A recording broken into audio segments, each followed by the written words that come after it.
বলেন আমি কি তোমাদেরকে দুটি চোখ দেই নাই?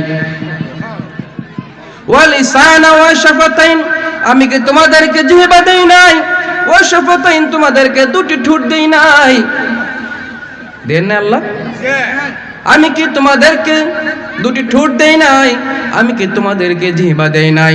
আমি কি তোমাদেরকে সুন্দর দুটি চোখ দেই নাই? কিন্তু দিয়েছি কেন? আমি আল্লাহ তাআলার ইবাদত করার জন্য। বলুন সুবহানাল্লাহ। وما خلقت الجن والإنس إلا ليعبدون।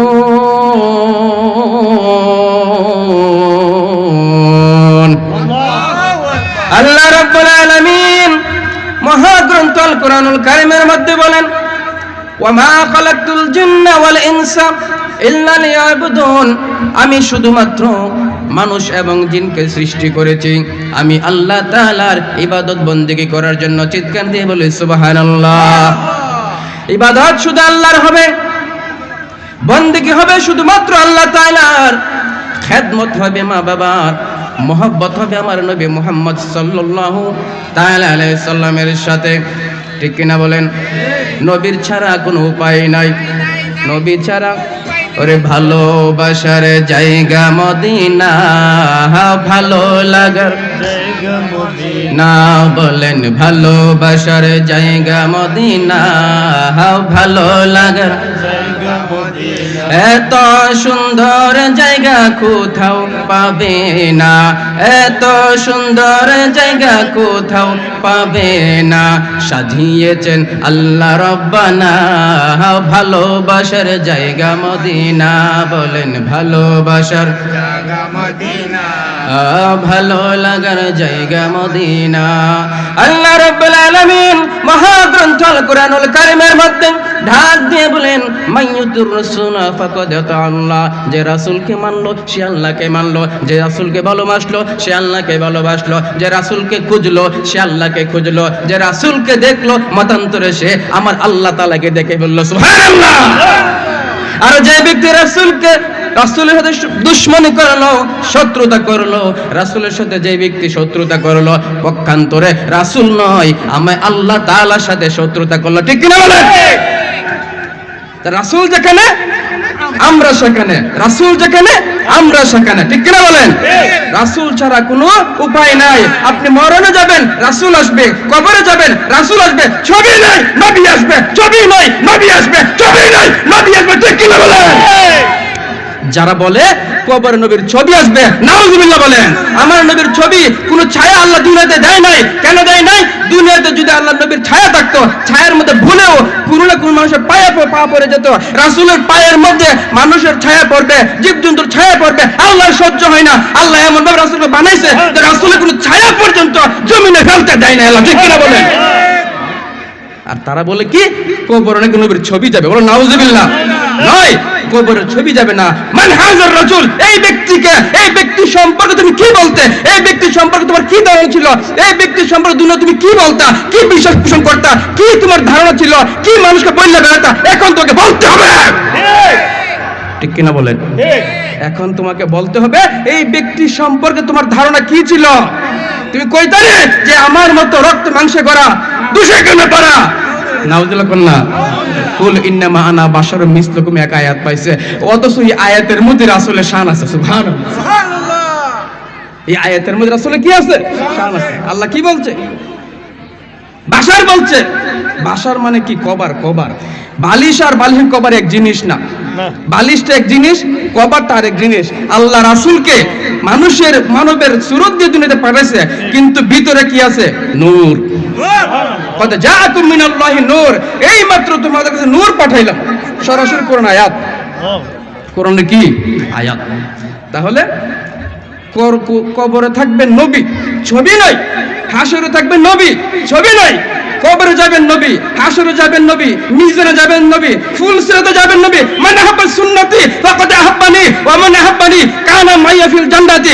আমার সাথে আমার ভালোবাসার প্রেমিকরা, আমার ভালোবাসার উম্মতরা, আমার আশিকরা আমি নবীর সাথে জান্নাতের ফেরদৌসে বসবাস করব। সুবহানাল্লাহ। ঠিক কিনা বলেন? ঠিক। ঠিক কিনা বলেন? ঠিক। তাহলে নবী যেখানে আমরা সেখানে, নবী যেখানে আমরা সেখানে। নবীর প্রশ্নে পৃথিবীর কারো সামনে এক বিন্দু পরিমাণ ছাড় দেওয়া যাবে না। হযরত উমর রাদিয়াল্লাহু আনহু নিজের বাপের গর্দান ফলাই দিয়েছে, নবীর শানে বেয়াদবি করছে। হযরত উমর আমার নবীর সাহাবী, আবার আমার নবীর শ্বশুর, নবীর সাহাবী, নবীর শ্বশুর খুলাফায়ে রাশিদিনের 2 নম্বর, যিনি যাকে দেখলে শয়তান আরেক রাস্তা দিয়ে যাইত, যিনি হলেন আশরায়ে মুবাশশারের একজন, যিনি জান্নাতের সুসংবাদ প্রাপ্ত একজন সাহাবী, যিনি রাসূলকে চোখে দেখেছেন, যিনি রাসূলকে হত্যা করতে এসেছিলেন, একমাত্র একজন, যার ব্যাপারে আল্লাহ রাসূল দোয়া করেছিলেন, আল্লাহ তুমি হয়তো উমরকে নাইতো কি নাম তার, আবু জাহেল, যে কোনো একজনকে তুমি হেদায়েত দাও। আল্লাহ উমরকে কবুল করেছেন, সুবহানাল্লাহ। একমাত্র মদিনা মক্কার কেউ সাহস করে নাই। উমর বলে আমি নবীর গর্দান কেটে নিয়ে আসবো। গর্দান কেটে গিয়েছিল, কিন্তু রাসূলের সামনে গিয়ে কি হয়ে গেল, রাসূলের পায়ে কদমে নিজের গর্দান দিয়ে দিল, সুবহানাল্লাহ। এই যে দিল সেই দেওয়া পর্যন্ত কোথাও কখনো নবীর শানে এক বিন্দু পরিমাণ হযরত উমর রাদিয়াল্লাহু আনহু ছাড় দেয় না, নিজের বাপের গর্দান কেটে ফেলে দিয়েছে। কেন? নবীর শানে বেয়াদবি করেছে। সুতরাং আমাদের বুলি একটা, আমাদের বাণী একটা, আমাদের কথা একটা, আমাদের বিশ্বাস একটা, নবী নবী নবী, ঠিক কিনা বলেন?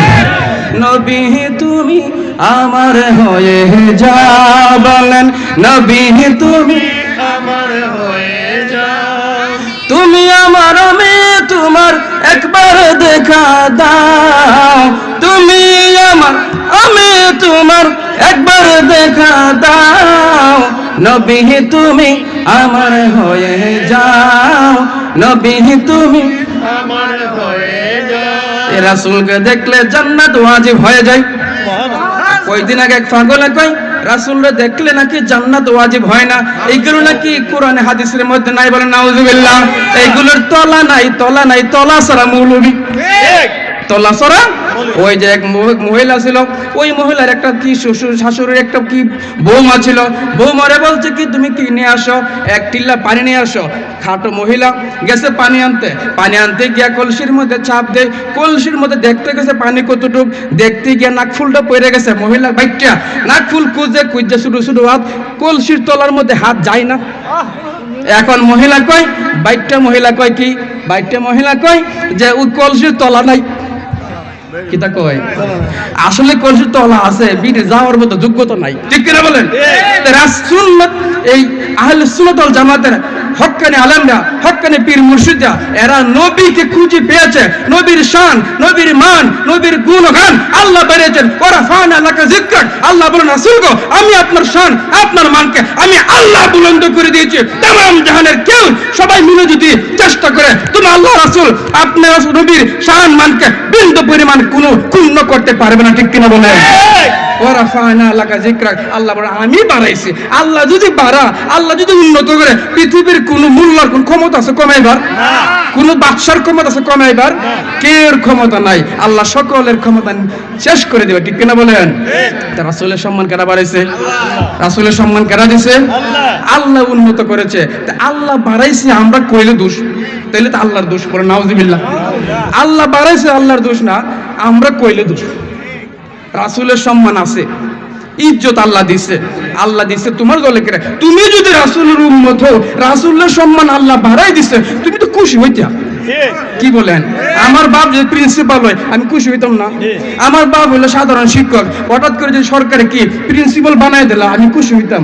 এখন যদি আমার বাপ প্রিন্সিপাল হইছে, আমি খুশি না হইলে আমি বেজার হই, আর মানুষের বদনাম করি, তার কোন প্রিন্সিপাল না, তা আসলে কেরা নেওয়ার যোগ্যতা আছে। আমি ছেলে যদি কথা কই, মানুষের কই তুই আসলে ছেলে আর তুই যারও সন্তান, ঠিক কিনা বলেন? তুই যদি আসল সন্তান এই বাপের হয়ে থাক, তোর বাপ যদি কে প্রিন্সিপাল হয়, তুই তো খুশি হইতে। কি বলেন? যদি খুশি হইতে, অরিজিনাল নবীর আশিক হইলে, অরিজিনাল নবীর প্রেমিক হইলে, নবীর শান আল্লাহ বলে ওয়ারাফানা, আমি বাড়াইছি, তুই তো খুশি হইতে। আর বললে বেড়াইতে, আল্লাহ আমার নবীর শান বাড়াইছে, সুবহানাল্লাহ, ঠিক কিনা বলেন? তাহলে নবীর সঙ্গে কেটা বাড়াইছে? তাহলে যেখানে যাই না কেন সেখানে আমাদের নবী লাগবে। কি লাগবে? নবী বলে মান আহাব্বা সুন্নতি, আল্লাহ রাসূল বলেন যে আমি রাসূলের সুন্নতকে অনুকরণ করলো, ভালোবাসলো, ফাকাদ আহাব্বানি, সেদিন আমি রাসূলকে ভালোবাসলো। ওয়া মান আহাব্বানি, আর যে আমি রাসূলকে ভালোবাসলো, কানা মাইয়া ফিল জান্নাতি, আমার সাথে জান্নাতুল ফেরদাউসে ওই ব্যক্তিটাকে আমি টেনে টেনে নিয়ে যাব। সুবহানাল্লাহ, সুবহানাল্লাহ, সুবহানাল্লাহ। তাহলে নবী ছাড়া যাওয়ার কোনো সুযোগ আছে? উপায় আছে? কোনো সুযোগ নাই, কোনো উপায় নাই। এই রাসূলই বলে দিছে কি যে মা বাবার পায়ের নিচে কি আছে? জান্নাত আছে। মা বাপ লাগতো না? এই দুনিয়াতে আইয়া নবীরে চিনলাম কার মাধ্যমে আইছি? কার মাধ্যমে আইছি? নবীরে যে চিনলাম তা আমার মা বাবার মাধ্যমে আইছি। তা আগে তো মা বাপ, আগে কি? আসুন কোরআন থেকে আমরা দলিলটা দিই, দেখবেন আল্লাহ তাআলা কি বলছে দলিলের মধ্যে। আল্লাহ বলছে যে আমার শুকরিয়া আদায় করো, সাথে আমার রাসূল আমার মা বাবার শুকরিয়া আদায় করো, আমিও রব মা বাবার। বলো সুবহানাল্লাহ, বলেন বিসমিল্লাহির রহমানির রহিম।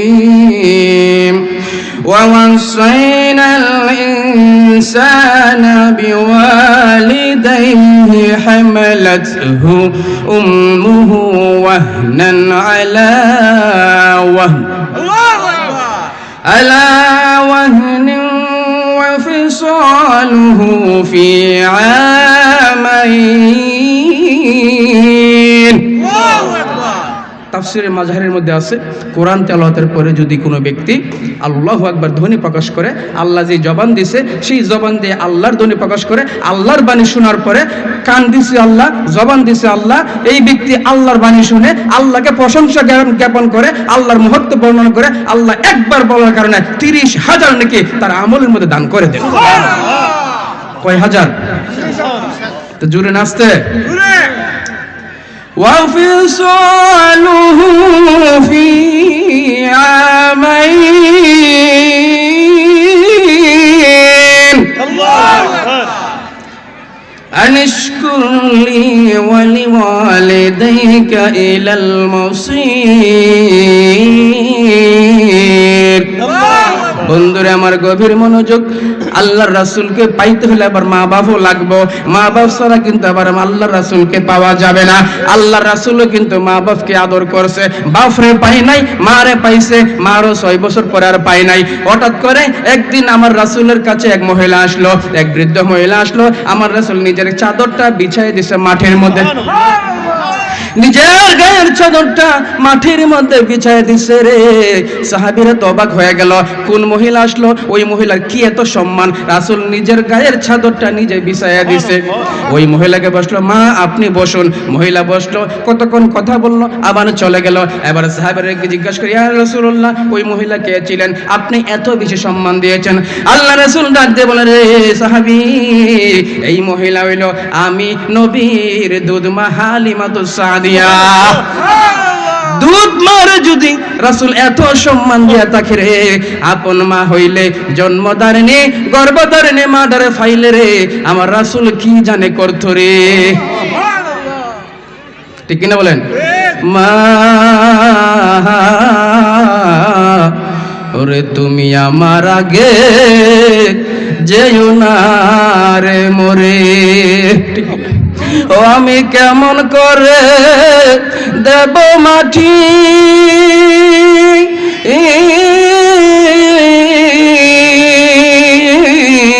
আমি কেমন করে দেব মাটি তোমার কবরে, মা তুমি আমার আগে যেও না রে মোরে। ঠিক কিনা বলেন? আমি ওদের মা আছে খুবই অসুস্থ, দোয়া করবেন আল্লাহ যেন হায়াতে দান করে, বলুন আমিন। এবার যে আয়াতটা ধরলাম, আল্লাহ বলেন ওয়াসাইনাল ইনসানা বিওয়ালিদাইহি হামালাতহু উম্মুহু, আমি মানুষকে তার পিতা মাতার সাথে সর্বোত্তম সব থেকে বেশি ভালো ব্যবহার পাওয়ার জন্য আদেশ করেছি। যত বেশি ভালো ব্যবহার, যত বড় পীর হোক না কেন, যত বড় আল্লাহর ওলি হোক না কেন, মারে কষ্ট দিয়া রে, বাপরে কষ্ট দিয়া তুমি পীরের যদি জমির পীরের কাছে গিয়া তুমি অনেক কষ্ট করো, কোনো কাজ হবে না, কোনো কাজ হবে না। মক্কা মদিনা গিয়া তুমি ফইরা থাকলে কোনো কাজ নারাজ হবে? এক আল্লাহর ওলি প্রতি বছর মক্কা মুআজ্জামায় হজ করার জন্য যায়। প্রতি বছর দেখে রে একটা লোকের চোখ নাই, পা নাই, পা নাই, চোখ নাই। ওই লোকটা কি করতেছে? ওই কাবা শরীফের নিচে বৈশা বৈশা কান্না করে আর বিড়বিড়ে বলে, আল্লাহ ভুল করেছি, মাফ করে দাও, মাফ করে দাও। আল্লাহ ভুল করেছি, মাফ করে দাও, মাফ করে দাও। এই কথাটা বারবার বলে। এবার আল্লাহর ওলি ডাক দিয়ে বলেন, ও আল্লাহর বান্দা, আপনার কি হয়েছে? আমি প্রতি বছর আপনাকে দেখি এই কাবা শরীফের কাছে বৈশা বৈশা আপনি কান্না করেন। সুবহানাল্লাহ। কাবা শরীফের কাছে যাও, ভাগ্যের দরবার। যাদের ভাগ্য আছে তারা যাইতে পারে। ওই লোকটা কি করতেছে? বৈশা বৈশা কান্না করে। আল্লাহর ওলি জিজ্ঞাসা করলো, কি সমস্যা? বলতে চাই না। তারপর বারবার বলার পরে বলতেছে, আমি আমার মাকে নিয়ে কোনো রকম কষ্ট করে জীবন যাপন করতাম। আমার বাবা ছিল কাঠের কাজ করত, জঙ্গল থেকে কাঠ কেটে কাঠ এনে জমিনের মধ্যে, বাজারের মধ্যে বিক্রি করত। আমার বাবা মারা যাওয়ার পরে আমিও ওই কাঠের কাজ করা শুরু করলাম। এক সময় আমি বড় হয়ে গেলাম। আমার মা আমাকে বিবাহের জন্য প্রস্তাব দিলেন, বাবা তুমি বড় হয়ে গেছো, তোমার বিবাহ করাতে হবে। আমাকে বিবাহ করাই দিল। বিবাহ করার পরে আমার স্ত্রীর সাথে আমার মার কি হয় না? ভালো সম্পর্ক নাই। এই সমস্যাটা আসেনি? খুব বেশি। হ্যাঁ, শাশুড়ি বউরে মেয়ে মনে করতে পারে না, আর বউ শাশুড়ি মা মনে করতে পারে না। এইটা বউ শাশুড়ির যুদ্ধ চিরন্তন বাংলা জমিনে চলে। ওই ঠিক কিনা বলেন? ওই যে ওই লোকটা বলতেছে, আমার স্ত্রীর সাথে আমার কি হইল, মার সাথে বনাবনি হয় না। আমি একদিন ওই জঙ্গলের মধ্যে গেলাম কাঠ কাটার জন্য। কাঠ কাটতে সারাদিন কষ্ট করে আইছি। কষ্ট হয় না কাঠ কাটতে? সারাদিন কষ্ট করে আসলাম। আইসা বাড়ির মধ্যে আমি আমার স্ত্রীকে বললাম, ও স্ত্রী, খুব ক্ষুধা লেগেছে, খাবার দাও। স্ত্রী বলে, কি? আমি সারাদিন নিজেও খাই নাই, রান্না বান্না করি নাই। বলে নাউজুবিল্লাহ। এরকম আছে না গুসা? নিজেও খাই নাই, রান্না বান্না করি নাই। স্বামীর কিন্তু মাথা 56। প্রশ্ন করে, কি সমস্যা? তুমি খাও নাই কেন? তুমি রান্না বান্না করো নাই কেন? তোমার মা আমাকে এই কইছে। ঠিক কিনা বলেন? এই এটা বুঝছেন না? 9 রে 6 বানে 6 রে 9 বানে 100টা বিচার জ্বালাইছে। বেটার এমনি মাত্র 56, আরো বিচারে আরো 56টা। এখন কত হইল? 112 হইছে। এবার আল্লাহর ওলিকে ডাক দিয়ে বলে, ওই ল্যাংড়া লোকটা, বলে, আল্লাহর ওলি গো, আমি তখন রাগের ছুটে আমার মারে খুঁজতে গিয়ে দেখলাম বুড়ি মা শীতের মধ্যে কি লাকড়ি জ্বলাইয়া ওই লাকড়ির আগুনে শরীরটারে গরম করতেছে। রাগের ছুটে রে মার পিঠের মধ্যে একটা লাথি মারার সাথে সাথে আমার মা আগুনের মধ্যে পড়ে গেল। আগুন থেকে তুলতে মার নাই। ইন্না লিল্লাহি ওয়া ইন্না ইলাইহি রাজিউন। ওই মারে কেমনে রে তুমি লাথি দিলা? আমার মায়ের কান্দন যাবত জীবন,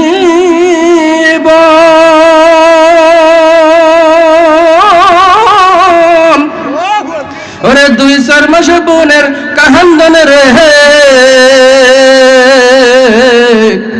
আমার মায়ের কান্দন যাবত জীবন, ওরে 2-4 মাস বোনের কান্দন রে। ওরে ঘরের পরিবারের কান্দন কয়েকদিন পর থাকে না। গর্ভধারণী আমার জনম দুঃখী মা, ওরে গর্ভধারিণী মা, জনম দুঃখিনী মা, দুঃখের দরদি আমার গর্ভধারিণী মা। ওরে 10 মাস 10 দিন মায়ে গর্ভে দিছে ঠাই। ঠিক কিনা বলেন? কই আসি লাইন? Carpet line? পৃথিবীর সমস্ত মা সমস্ত মহিলা থাকতে পারে, কিন্তু গর্ভ দিছে এক মা। ঠিক কিনা বলেন? ওরে 10 মাস 10 দিন মায়ে গর্ভে দিছে ঠাই, রক্ত মাংস খাইয়া ভবে আইলাম ভাই। ঠিক কিনা বলেন? ওরে ভূমিষ্ঠ হইয়া আমি উঠিলাম কান্দিয়া, ওরে শান্ত করিল মায়ের বুকের দুগ্ধ দিয়া আমার মায়ের সবের কাহালে ওরে বুক বেসে যায় নয়ন জহলে রে বলেন আমার মায়ের সবের কাহালে ওরে বুক বেসে যায় নয়ন জহলে রে ও মা সন্তানের লইয়া কুলে বলে ব্যথা প্রসবের যন্ত্রণা গর্ভধারিণী আমার জনম দুঃখী মা গর্ভধারিণী মা জনম দুঃখিনী মা দুঃখের দরদে আমার জনম দুঃখী মা। আল্লাহু আকবার। বন্ধুরা আমার ওই লোকে বলতেছে এবার আমি কি করলাম, ও আল্লাহর ওই লেগেও আমি কি করলাম, আমার মার পিঠের মধ্যে লাথিটা মারলাম। লাথিটা মারার সাথে সাথে মা আগুনে পড়ে গেল। ঠান্ডা চুল্লা দেখি রে আর জান্ডা নাই। এবার আমি কি করলাম, হঠাৎ করে মনে হলো কি করলাম রে কি করলাম রে কি করলাম। এই দুঃখ তো আমার আর সহ্য হয় না। আমি যেই পা দিয়া আমার মারে লাথি মারছি সঙ্গে সঙ্গে ওই পাঠার আমি কি করলাম, রশি দিয়ে বাঁধলাম। বাঁধে আমি জমিন থেকে বাগান থেকে যেই কাঠ কাটি আমি যে কোরাল দিয়া ওই কোরাল দিয়ে নিজের হাতে নিজের পাউডারে কাটতে লাইছি। নিজের হাতে নিজের পাউডারে কাটলাম। এবার ভাবতাছি মনে হইছে না মনে আল্লাহ মাফ করতো না যে এই চোখ দিয়ে দেখে আইসা মারে লাত্তি মারছিলাম, এই চোখ আমি রাখতাম না, সঙ্গে সঙ্গে এই দুইটা চোখ আমি নষ্ট করে দিলাম। এরপরে আমার মনে হইল যে স্ত্রীর কারণে রে আমার মার সাথে এমন কষ্ট হইল, যে স্ত্রী আমাকে সত্য মিথ্যা লাগাইয়া আমার ক্ষতিটা করলো, আমি ওই স্ত্রীকে রাখতাম না, আমি স্ত্রীকে তালাক দিয়ে দিলাম। এরপরে আমার শান্তি লাগে না, ওই মক্কার মধ্যে আবার চলে আসলাম। বছর যায় আমি কাঁদতে থাকি।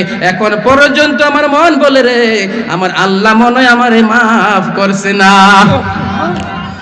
ঠিক আছে কিনা বলেন? এবার ভাইরে গভীর মনোযোগ, সময় খুবই অল্প সময় আসলে কথা গোছায় বলা যায় না, তারপরে দু একটা কথা বলার চেষ্টা করলাম। এবার বলতেছেন ও আল্লাহর ওলি আপনি আপনার কাশফ জারি আছে, আল্লাহর ওলির আর কাশফ জারিওয়ালা ওলি আসেনি?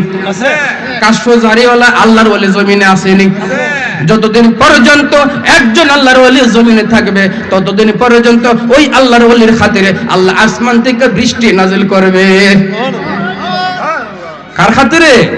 কার খাতিরে সিন্নি খাইলা মোল্লা চিল্লা না, যারা তোমার মুসলমান বানাইলো, যে ওলি আউলিয়ারা তোমার বাপ দাদা খুঁজে দেখো, তোমার বাপ দাদার দলের মধ্যে শ্রী লেখা, মাথার মধ্যে টিকলি আছেন, শরীরের মধ্যে দুতি আছেন, তোমারে টিকলি কাটটা দুতি পাল্টায়া যে আল্লাহর ওলিরা দেশ বিদেশ চাইরা, স্বামী স্ত্রী চাইরা, পরিবার চাইরা এই সমস্ত দেশে আইসা যারা ইসলাম প্রচার কইরা তোমারে মুসলমান বানাইয়া আল্লাহ রাসূল চিনাইছে, জান্নাত জাহান্নাম চিনাইছে, সেই আল্লাহর ওলিরা তুমি এখন মাজার ভাঙতে দাও। বলো নাউজুবিল্লাহ।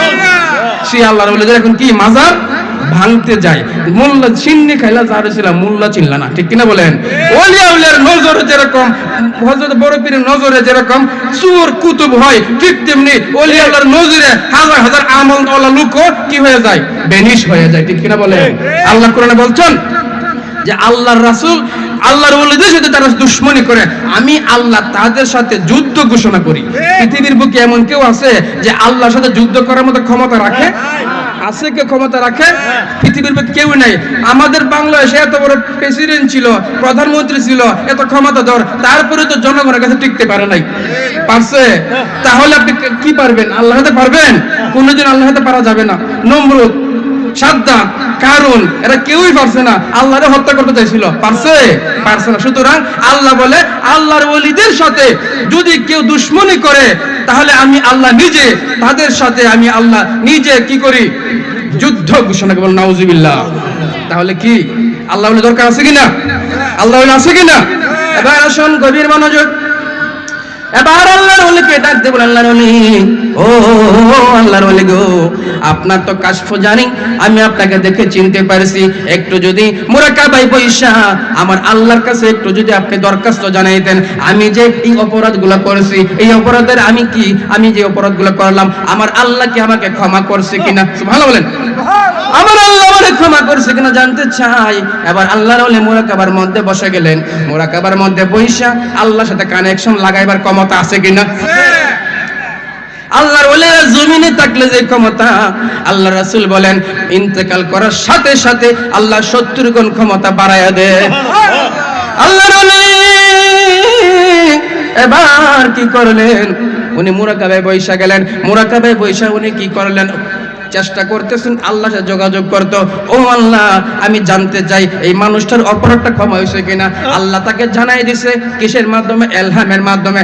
নবীদের কাছে আসে ওহী, আল্লাহর ওলিদের কাছে আসে এলহাম। বুঝছেন?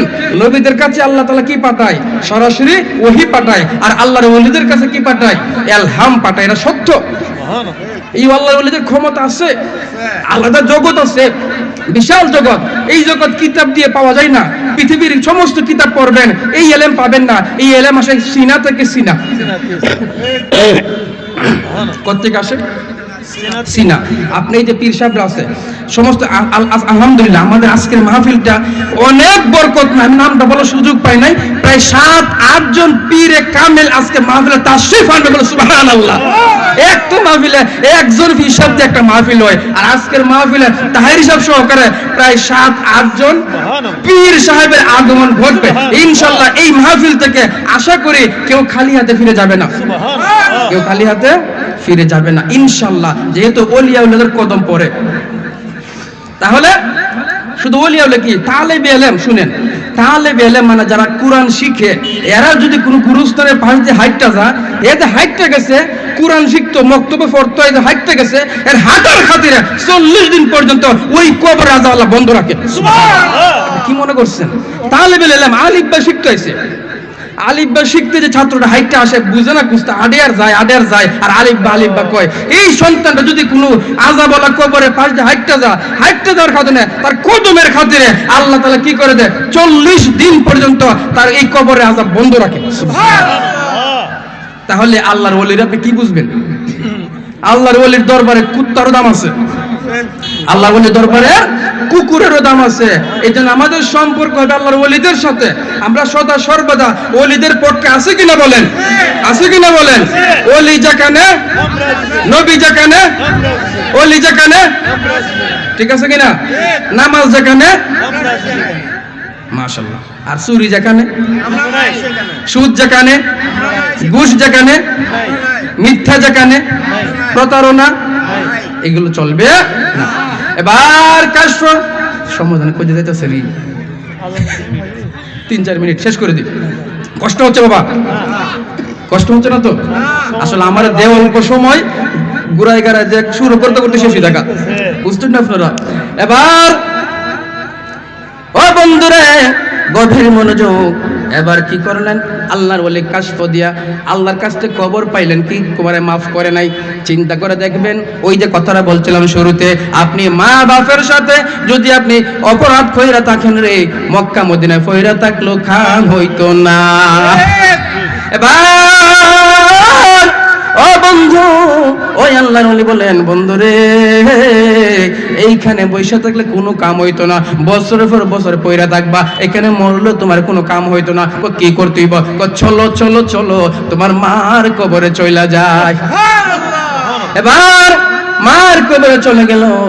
মার কবরে বলে, মা তো জিন্দা নাই, কবরে আছে, চলো কবরে চলো।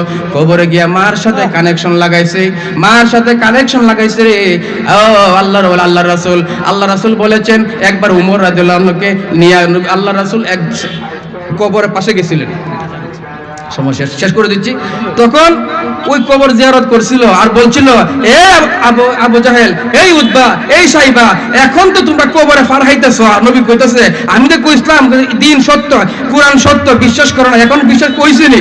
তখন আবু উমর বলতেছে, ও ইয়া রাসূলুল্লাহ, তারা কি শুনে? আবু জাহেল, উতবা এরা কি শুনে? হ্যাঁ, তোমরা দুনিয়াতে যেরকম শুনো, তোমরা থেকে এরা বেশি শুনে। তোমরা যেরকম দেখো, তোমরা থেকে কবরে বয়ে এরা আরো বেশি দেখে। তাহলে ওই মার কাছে যাওয়ার পরে